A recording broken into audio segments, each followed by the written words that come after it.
Hello and welcome to the Global Premier Football Show. I'm your host today, Coach Chidi.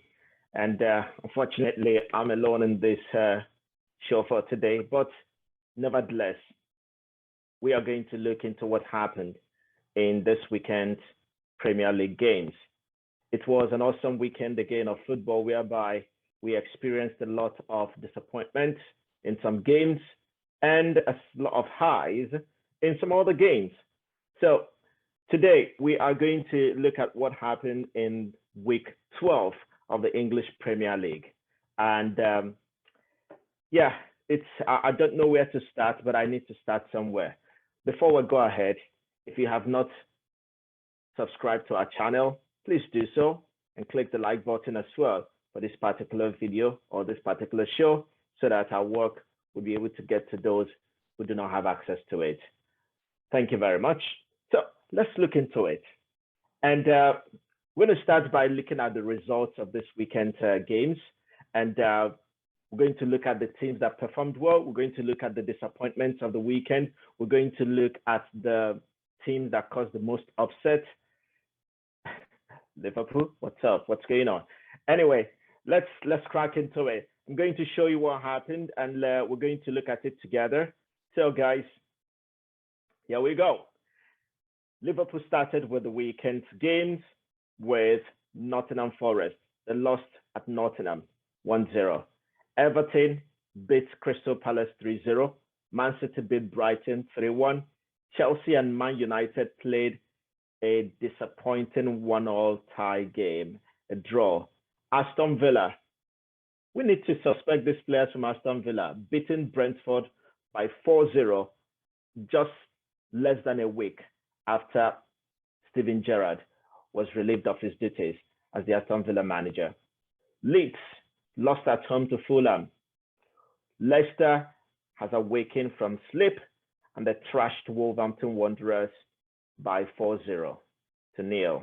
Southampton pulled back 1 point from Arsenal by pegging down the league leaders for a 1-1 draw. Tottenham Hotspur lost at home to Newcastle United. And for the last game of this very round, West Ham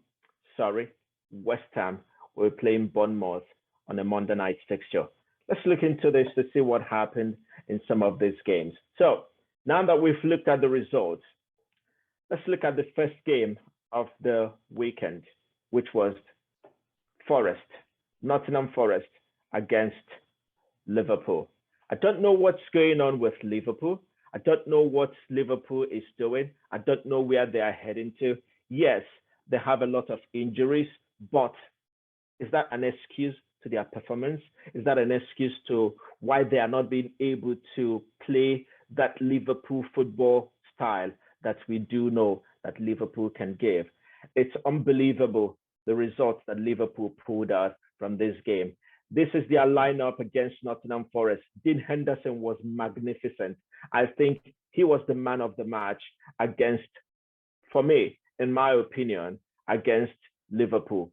Point blank saves, on the line saves, and so on. And he was able to deny Liverpool 1 point. Liverpool started playing a 4-4-2 formation here with Alisson, Milner, Joe Gomez, Van Dijk, and Robertson all in the back four. Harvey Elliott on the right, Fabinho, Curtis Jones, Fabio Cavallo, Roberto Firmino, and Mohamed Salah. And the question is, what is Jurgen Klopp thinking? He is thinking about the Champions League, or is he thinking of how to salvage Liverpool's season? Because for each and every one of us, we know that what Liverpool is doing right now does not show that Liverpool's season has started, and that is not good for the club. So why is it that Liverpool is playing so poorly this season? That question is yet to be answered. Reason, we do not know. Let's look at the stats here right away. They had 75% of possession, as will always. 15 shots on target, on 15 total shots, 7 on target, just as the same number of targets that Nottingham Forest had. They have 7 shots off target. Nottingham Forest had 2 block shots. Liverpool had 11 corner kicks, and they could not make anything out of it, thanks to Dean Henderson. Dean Henderson was magnificent. He was magnificent against Liverpool. Was it because He's a Manchester player on loan to Nottingham. I don't know about that, but he was exceptional. I'm glad that I have him in my fantasy team this weekend. Anyway, fouls committed. Look at all these things. We are all in Liverpool's favor. But at the end, it is the goal that counts. That 1-0 is enough for what Nottingham Forest want. But the question is for Nottingham. Will this 1-0 start up their season? Because they are yet to show that they are here to stay by the reason of the 23 players they signed, in the summer window. Will this win over Liverpool be the starting point of their season? Time will tell. Because I do not think that they will survive this particular season. I do not think so. But if they don't, I'm afraid what will happen to them down the line. Okay, and then we move on to, we're going to look at all the selected games here. We're going to talk about Arsenal. Southampton pulled up a massive game against Arsenal. Arsenal, it seemed as if that we are going to increase the 4 points gap on the table over Manchester City. But there and behold, Southampton pulled one back. Xhaka has been on form for Arsenal this season, playing well, pulling in strings, doing everything, getting into the box, getting goals. But again, Southampton pegged them back. One thing I like about Arsenal, the first 20 minutes that were on Southampton, they played, and played. They were all high intense the first 20 minutes, and that was how they got their goal. But after a while, they were pegged down. You can't keep this team for 90 minutes going. So what happened? Southampton took charge, and they coming to Arsenal, coming.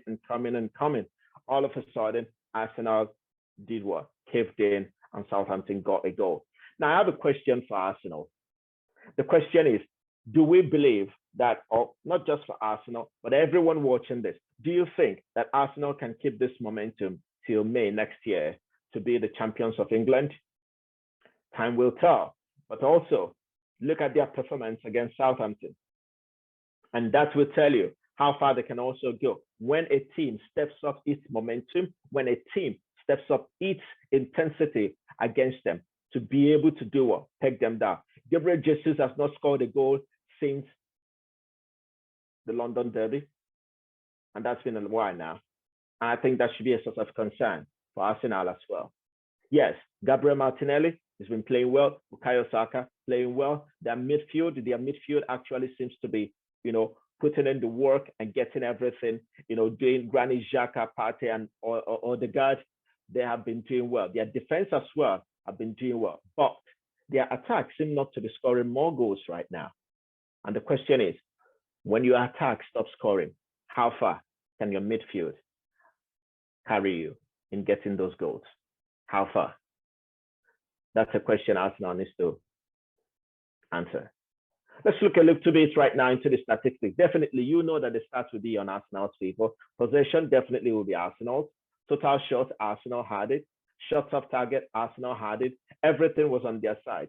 Corner kicks, Southampton had it. Offsides, fouls, yellow cards, everything. Now, if you look at where the game was played, look at all this here. You will see the accuracy of the passes completed, crosses made. Arsenal had them all. Long balls, well, when you have James Ward-Prowse in your team, you know that you've got some good long-range passes going on. And I think James Ward-Prowse, still in Southampton, he's not a Southampton player. He should be playing for one of the big clubs. And I would suggest Chelsea Football Club. I think we should get Ward-Prowse into our team. I think so. Because he can provide those passes. There is no player in Chelsea that plays those passes. None. Every midfield player in Chelsea cannot consistently play long-range passes when necessary. Everyone dribbles, everyone plays short passes, and also. Anyway, that's a topic for another day. But I think James Ward-Prowse should be a player the top team should be looking for. He's an underrated player. That's why. Anyway, thanks to him and thanks to Southampton, they pegged Arsenal back. They shared the spoils. 1-1. The game ended. So, will Arsenal win the league? Time will tell. When they play Man City, we will know. We will know when they play Man City. Now, the next game we want to look at here is the game between Manchester City and Brighton Hove Albion. Man City has always delivered. They are not shy of scoring goals. They have Erling Haaland banging in the goals right, left, front, center, everywhere. He is the man of the moment. Yet still, it amazes me that it's less than a season in the league and people are already talking about him going to Real Madrid. It doesn't always work like that, but I hope that he will also enjoy his time in the Premiership. Meanwhile, he's doing that for now. So, how did this game play out? Brighton, there was a time Brighton had lots of the ball. Look at the stats here. The possession from Brighton and Man City, it's not too much. The difference is not much. Why? Because Brighton could also keep the ball. There were moments in the game where they had long spells of possession of the ball. And I had never seen Man City be on the back foot trying to defend the way I saw them play against Brighton. Until they caved in and considered some extra goals. The penalty and the Kevin De Bruyne goal.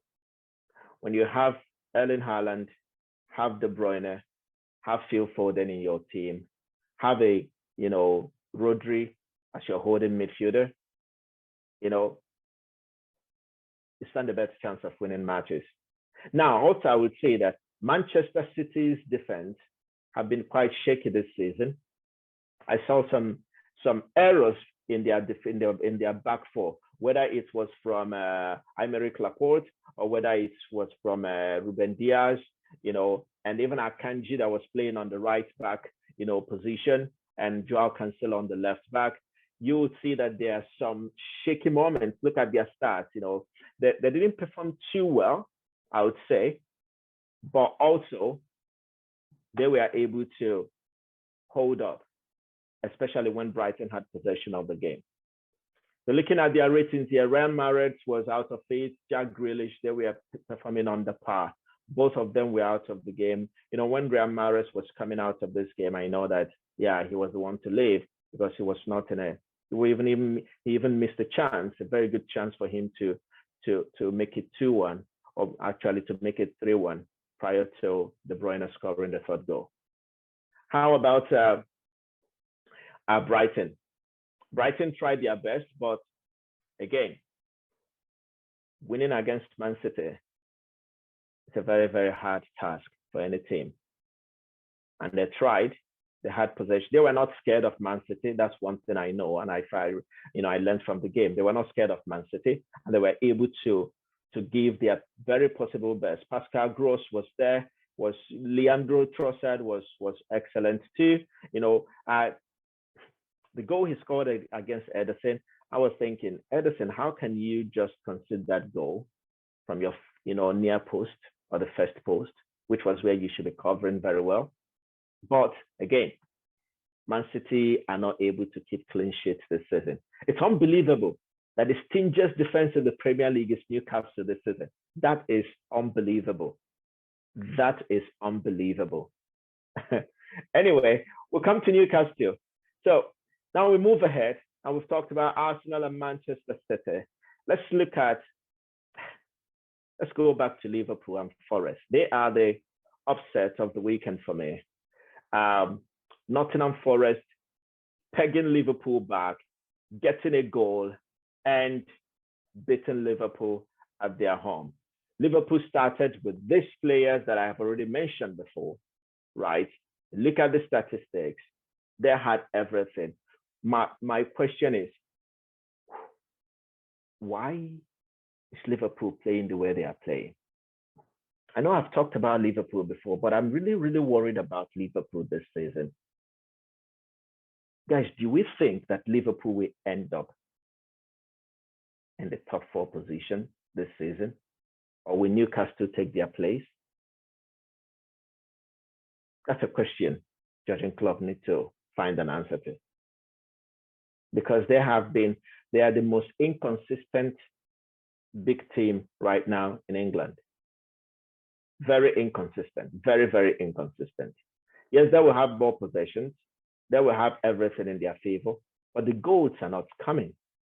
The goals are not coming. And when you're not scoring goals, if you want to keep 100% of the possession or 90% of the possession and you don't score goals, you will drop points. And when you drop points, you go down the table. And before you know it, Champions League football will not be your portion next season. And besides, you cannot win the Champions League playing the way you are playing. So I don't know.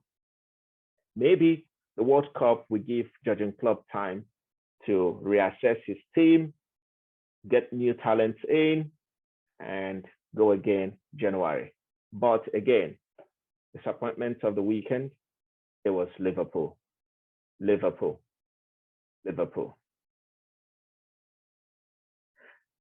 Let's look at Tottenham Hotspur. Tottenham played Newcastle. Unbelievable game. I mean, if someone tells me that Newcastle will play the type of game they're playing this time around, I would say there's no way. But they have been exceptional.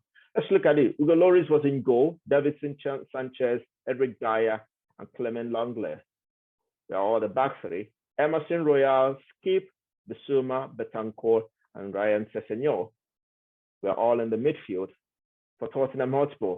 Kane and Son were in the up front. Newcastle started with Joelinton, Callum Wilson, Miguel Almiron.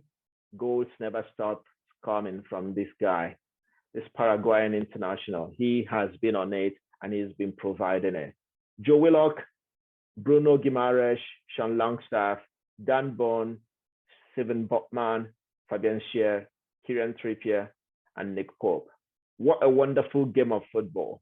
What a wonderful game of football. Newcastle held on.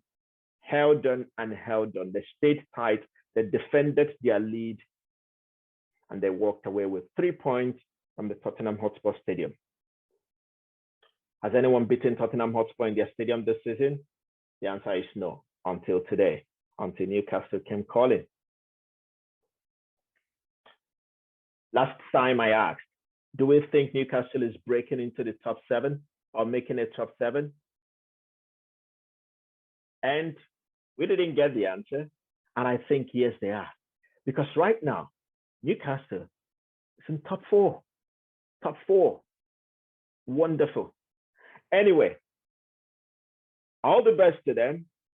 But I hope they don't take Chelsea's position. Hope Tottenham Hotspur will drop more points and Chelsea will come back into top 4. But before we end today's episode of this particular show, let's look at Chelsea. What was Chelsea doing against Manchester United? Manchester United. For me, this was the most boring game of the weekend. Tactically, there was no cohesion between the teams. Let's look at the teams here quick. Arrizabalaga started in goal. Trevor Chalobah, Thiago Silva, Marc Cucurella, Cesar Aspi, Jorginho, Loftus-Cheek, Ben Chilwell, Mason Mount, Raheem Sterling, and Pierre-Emerick Aubameyang. Now, once I saw this formation and this lineup, I knew something was wrong. This was a horrible lineup from Mr. Porter. I said this before. I'm not yet on the Porter bandwagon because I do not yet see what Porter is trying to do with this Chelsea squad. I still do not see it, unfortunately. Man United started with David De Gea, Dalot, Rafael Varane, Lisandro, Luke Shaw. They were playing a 1-4-1-4-1 formation. Casemiro in the holding. 4 attacking midfielders,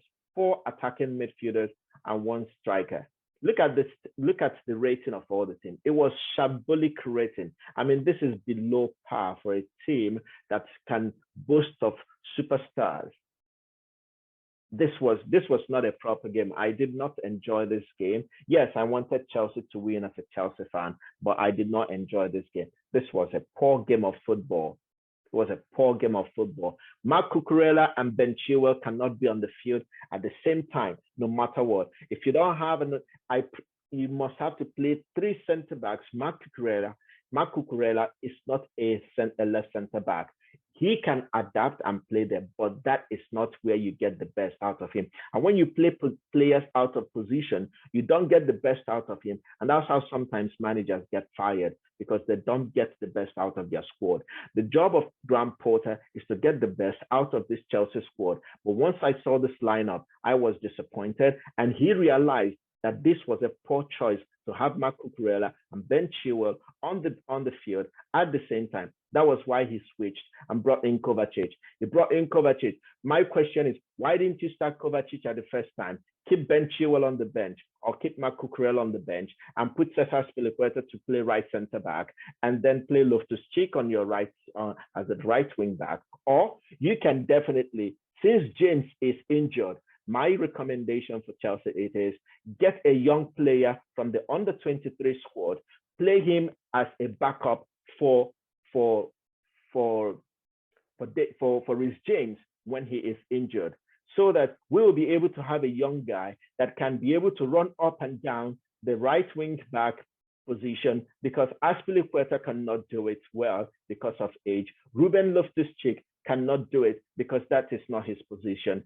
And when there is nothing coming from the right wing position and from the left wing position, there is nothing for the central midfielders and for the attackers to attack in terms of balls being crossed in. So I will fault Harry Potter, or Mr. Porter. I called him Harry Potter, right? Yes, I will fault Harry Potter, Mr. Graham Potter, on this formation. But glad enough, he realized his mistake, removed Cucurella. I feel for Cucurella. I, as a player, if I was subbed before first half finished, I'll be disappointed in why I transferred to Chelsea, because Marc Cucurella has not been treated well since he came to Chelsea as a player. Now I know I would keep him on the left wing back, let him compete with that position with Ben Chilwell, or maybe alternate them, or give them one plays this game and the other plays the other game, because two of them are very good in that position. And I do not like that I do not like that Marc Cucurella is treated the way he's treated. I don't like it. And one of my friends said this. He said he thinks that Graham Potter is favoring English players than the rest. I don't know. I don't want to go on with that, but he needs to make the best use of the squad. There's depth in the squad, and you must line up the best of the team to be able to start the game. Why is, I don't know if this guy was injured or not. I think Edward, what's his name? The other centre back, I think he was injured. That's why he's not even on the bench. Koulibaly was injured. Probably that's why he's not on the bench. Now look at the bench we have, and yes, still we cannot get anything out of this game. Zakaria has not played 1 minute since he joined this team. Reason? I do not know. I don't know. Well, congratulations to Man United for stealing 1 point from us at the bridge. That was a fine world-class header from Casemiro in scoring that goal. Again, Kepa tried his best, but he's not that too tall to save that goal. If he was a little bit, maybe 1 inch taller, I'm sure maybe he would have saved that goal. But anyway, I cannot deny that it was a very, very wonderful header from Casemiro. Now, talking about that header and looking at the stats here on how these teams performed, Man United were a much more better team in terms of number of shots taken, number of shots on target, number of shots off target. They were a much more better team. They had more possession of the ball. They completed more passes. And that's why I asked, what is Graham Potter trying to achieve with Chelsea? That question for me is yet to be answered. Look at the possession Chelsea lost. Chelsea lost 150. Possession lost 150.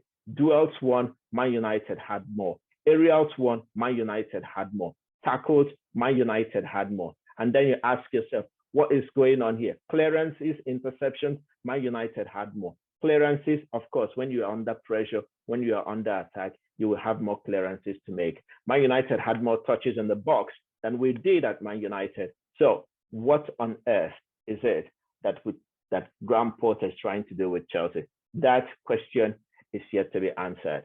And for that, I would say this team, I don't know what this team is all about right now. I don't know what this team is trying to achieve at this point.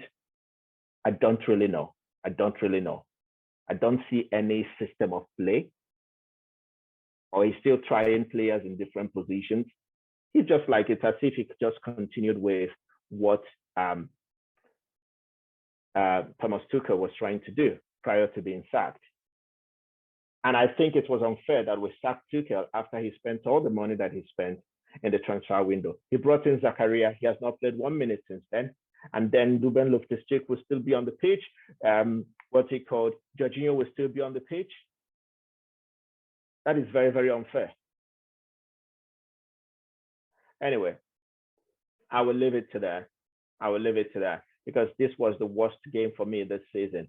Chelsea Man United, very, very underperformed.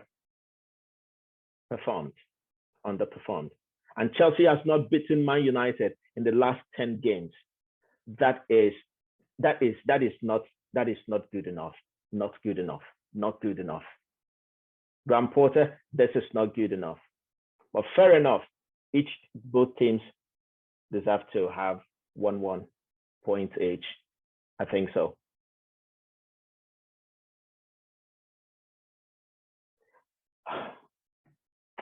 Anyway, that's all about my ranting. Just to end up today's very show, again, guys, if you're watching anywhere, please click the like button so that the algorithm will make this thing known to others and our work can grow, and you can, we will really appreciate your support. Click the like button and subscribe as well. Now, to wrap up today's show, let's look at the standings, and let's say Arsenal still keeping their first position. Good job, Arsenal. Man City, 2 points just behind the Gunners. Tottenham still keeping their third position. Chelsea lost their fourth position to Newcastle. Congratulations, Newcastle. You're playing very well. You're scoring goals. You're keeping, you're conceding less goals. Scored 10 goals. Almiron never stopped scoring. Chelsea dropped to 5th position. Man United dropped to 6th position. Look at Fulham doing their very, very best to keep their points here and to keep their Premier League status. Good job, Fulham. Liverpool, this is very unusual for Liverpool to be in this position, but I would believe that they put themselves in here. It's up to them if they want to come out of this position. Now, let's look all the way. Everton, Lampard is doing very, very great, beating Crystal Palace by 3-0 and keeping 11th spot on the table. And Bournemouth, surprise, still there, hanging in there.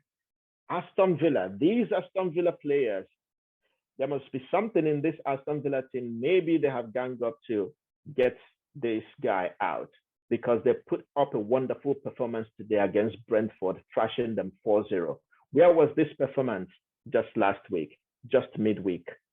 Where was this performance? This is a questionable bunch of players, but I will leave them to that. Leeds United and Wolverhampton and Nottingham Forest all back in it. Leicester is definitely out of the bottom 3. And I believe that Leicester will never go back to the bottom 3 with the result that they achieved today against Wolves. They trust their manager and he is delivering. West Ham, watch it. Get yourself up. You play Bournemouth tomorrow. That will be a very good game. Leeds, Wolverhampton, Nottingham, all the best in your pursuit of not being relegated. That's all we have for this weekend's episode. Thank you very much, guys. It was a pleasure to have you. Please click the like button. Subscribe. Do it. now. Thank you very much for watching the Global Premier Football Show. Enjoy the Champions League games this coming week, and I'll see you in the very next one. Bye for now.